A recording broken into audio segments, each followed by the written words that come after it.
A very good morning, students. In previous lecture, we have discussed about the different type of disorders, and first disorder, that is ADHD, attention deficit hyperactivity disorder, and its symptoms. Now, what are the causes of ADHD?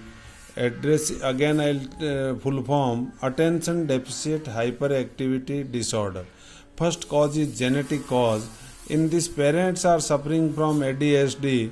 It is research study indicates that child has to be suffering from ADHD. They will be also having less attention in any activity. Second one is brain injuries. Brain injury may take place even while taking birth, or when child is in the mother's tomb.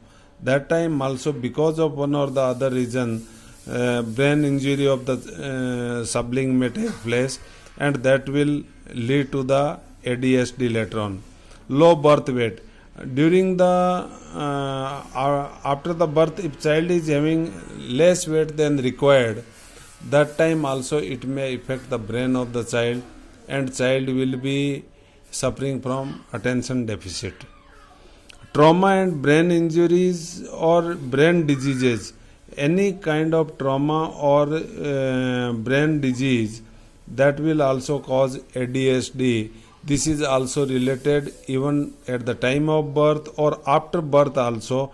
If child falls and hit the head on the ground, and sometimes it affects the brain, that time even we call, that's why we say that small children even up to class 5 and all, don't tap on their head or don't hit on the head. That may also cause this type of brain injury, and later on child will be hyperactive. Then lack of discipline in the family. Lack of discipline is related. Some families are like this, always having the scene like quarrelism and all, argumentative nature in the family. Juniors are having argue with the seniors. Parents, mother and father, or grandmother and grandmother, among them always some kind of quarrelism is taking place in the family. That will also lead the child to the ADHD. Then comes diet. Diet is main important. Balanced diet should be there for the mother also, as well as after birth for the child also. Diet is related with all food constituents in equal proportion. If any kind of deficit of any kind of food element may lead to the ADHD. And last but not the least, that is exposure to the toxic substances. This is related with the habitual of taking toxic materials. That will also lead to the ADHD. Toxic materials like some children you might have seen in the senior students or in the college and all, children lead to smoking or some alcohol or some kind of drug abuse. Nowadays in colleges and all, you see their film is also made on this, that Udta Punjab. It indicates that in Punjab colleges and all, more than 80% students lead to the drug abuse. And nowadays current topic is going on in our film industry and all, that all youngsters and all, they are having drug abuse. These kind of things will also lead to the ADHD. So these are the causes of ADHD. Again, full form of attention deficit hyperactivity disorder.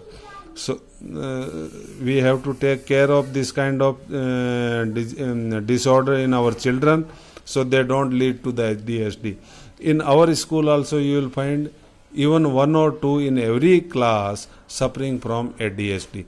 If we call to the parents and say that your child is suffering from ADHD, they will come out on our head that how you are calling that my child is ADHD sufferer, and why I should take the help of psychiatrist or help of doctor for treatment. Actually it is fact. Some children are suffering from ADHD, one or two child in every class, I used to say. Not that one child is talking always or smartly suffering from ADHD, but ADHD symptoms you will find that irritating symptoms, and when not required, that time child is disturbing, talking, disturbing others, all these factors related to the ADHD. Now today these causes are over. Further we will be discussing about the other disorders and their symptoms and causes. Now out of these five disorders, one or two disorder has to come in an exam. It is every year in the exam it is coming. So board exam. So remember, take seriously this topic. Most important. Thank you. Have a healthy day.